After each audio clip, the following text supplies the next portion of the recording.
defense mechanism ya Mkristo ni rehema. Tunaenda sawa sawa. Listen to this. Hofni na Finehasi wana wa kuhani Eli waliiba sadaka, walikufa na baba yao alikufa hasira ya Mungu. Abia na Joeli wana wa Samuel waliiba sadaka lakini waliishi. What is the difference? Tofauti ni moyo wa toba, moyo wa rehema. Adhabu kati yangu na kati ya yule na kati ya yule zitatofautiana pale ambapo nani ana rehema, nani ana rehema. Unaweza ukaingia kwenye hasira ya Mungu kama una rehema na Mungu akakuondoa. Unasema, mtumishi unaongea kitu gani? Ndugu wawili wamekaa wanamjadili ndugu yao, Haruni pamoja na Miriam. Miriam anapigwa ukoma, Haruni anaachwa. Tofauti yao ni nini? Haruni alikuwa na rehema za Mungu na agano la Mungu lilikuwa pamoja naye, lakini Miriam pamoja na kwamba alikuwa nabii hakuwa na agano la rehema.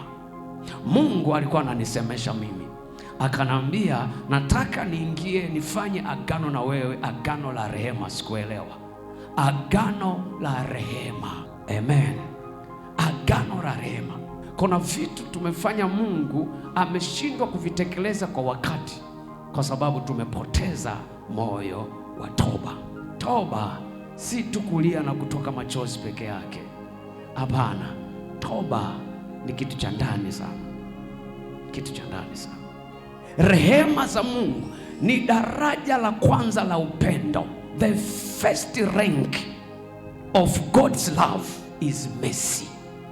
Mercy. Ndio maana hata yeye tunamuita Mungu wa rehema, the merciful God. Mungu wa rehema. Mtoto wako unaweza ukampiga, lakini baadaye utamwambia njoo, utambembeleza. Saa nyingine umempiga kwa sababu ulikuwa na hasira, lakini utamuita, utambembeleza, utampa na chakula, kwa sababu mwana ambaye anapendwa na Bwana humrudi.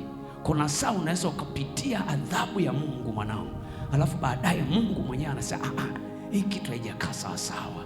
Ni kama vile alivyoona Ibilisi amembagaza Ayubu, moyo wa Mungu kapata shida, akampa maradufu, kwa sababu mwana pendwai na baba yake humrudi. Tunaenda sawa sawa. Mwana mpotevu alitapanya mali zote kiasi ambacho baba mwingine angemchukua, angemkunja akambamiza ukutani, lakini baba alifanya sherehe. Kwa nini? Kwa sababu this is hasidi. Ndio maana hata mimi kama mchungaji, hata kama unaweza ukanikera kiasi gani, ninapewa taarifa zako nyingi tu ninazijua, lakini ni mtu wa kupembua sana, kwa sababu Mungu alinipa roho ya ubaba ndani yangu. Tunaenda sawa sawa. Kwa hiyo siwezi nikajaji tu kila neno linalokuja, ningekupoteza.